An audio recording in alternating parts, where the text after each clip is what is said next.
Assalamualaikum warahmatullahi wabarakatuh. Kami dari kelompok 4 akan menjelaskan terkait pengertian dan sejarah struktur perkerasan jalan.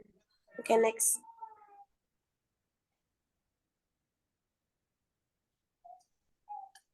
Sebelumnya, adapun anggota dari kelompok kami yang pertama yaitu saya, Fias Olivia, kemudian ada Hafiz Hidayat, kemudian ada Diva Anindya, Tania Nisa Forester, dan Sahda Artanti. Next. Adapun outline yang akan kami bahas yaitu yang pertama pengertiannya, kedua ada fungsi, selanjutnya ada jenis dan analisis perencanaan. Next. Oke, untuk outline pertama yaitu pengertian perkerasan jalan. Mungkin bisa langsung di next aja.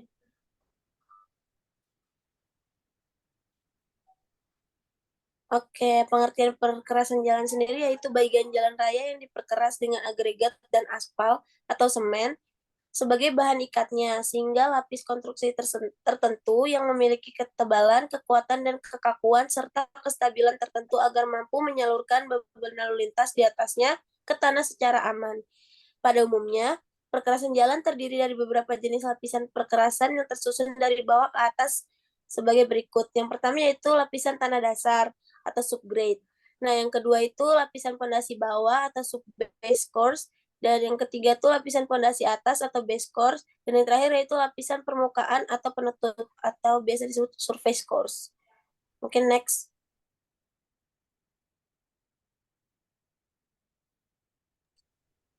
Nah, jadi untuk outline kedua ini yaitu fungsi perkerasan jalan. Nah, di mana fungsi perkerasan jalan ini yang pertama memberi struktur yang kuat untuk mendukung beban lalu lintas, lalu memberi permukaan rata bagi pengendara, memberi tahanan gelincir pada permukaan, memberi perlindungan pada tanah dasar, dan mendistribusikan beban ke tanah dasar. Lalu ada jenis perkerasan jalan. Nah, jadi jenis perkerasan jalan ini ada tiga, yang perkerasan lentur, perkerasan kaku, sama perkerasan komposit. Nah, untuk perkerasan lentur ini merupakan campuran dari agregat, zat aditif dan aspal. Kemudian dia dihamparkan lalu dipadatkan di permukaan. Nah, perkerasan lentur ini dirancang untuk melendut dan kembali lagi ke posisi semula bersama-sama dengan tanah dasar pada saat menerima beban. Lanjut. Lalu ada perkerasan kaku, di mana perkerasan kaku ini menggunakan semen, yaitu beton sebagai bahan pengikatnya.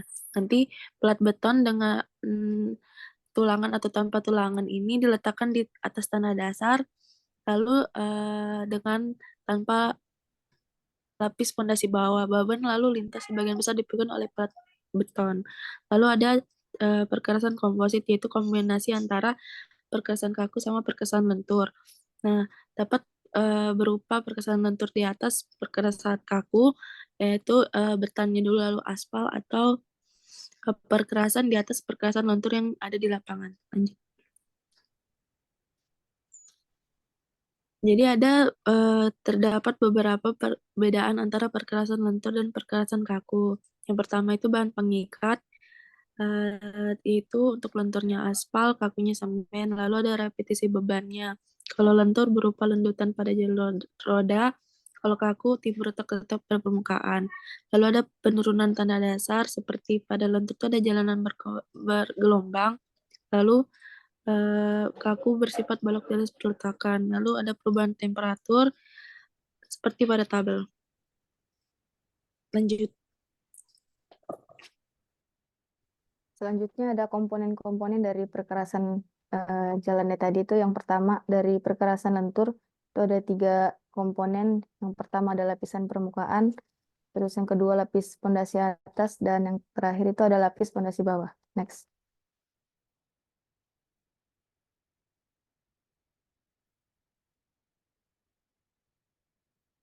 Kemudian untuk komponen perkerasan kaku juga ada 3. Itu ada yang pertama lapis perkerasan beton, yang kedua lapis pondasi, dan yang ketiga itu ada tanah dasar. Next. Terus yang terakhir itu ada komponen perkerasan komposit. Ini ada 4 komponen, ada lapisan permukaan aspal, lapis perkerasan beton, sama lapis pondasi dan tanah dasar. Dan untuk fungsi dari komponen-komponen ini bakal dijelasin di slide berikutnya. Oke, selanjutnya di sini ada fungsi lapisan perkerasan. Eh, Lapisan pertama itu ada lapisan permukaan, dan di lapisan permukaan ini ada dua. Yang pertama itu ada lapisan aus atau wearing course yang berfungsi untuk mengamankan perkerasan dari pengaruh air, menyediakan permukaan yang halus, dan menyediakan permukaan yang kesat.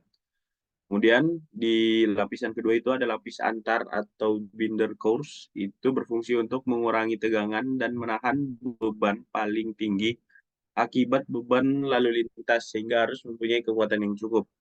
Kemudian di lapisan kedua itu ada lapis pondasi atas atau LPA atau base course, itu sebagai lapis pendukung bagi lapis permukaan, kemudian sebagai pemikul beban horizontal dan vertikal, serta sebagai lapis perkerasan bagi pondasi bawah. Nah, kemudian selanjutnya itu ada lapis pondasi bawah atau subbase course, itu sebagai penyebar beban roda, sebagai lapis peresapan, sebagai lapis pencegah masuknya tanah dasar ke lapis pondasi, dan sebagai lapis pertama pada pembuatan perkerasan.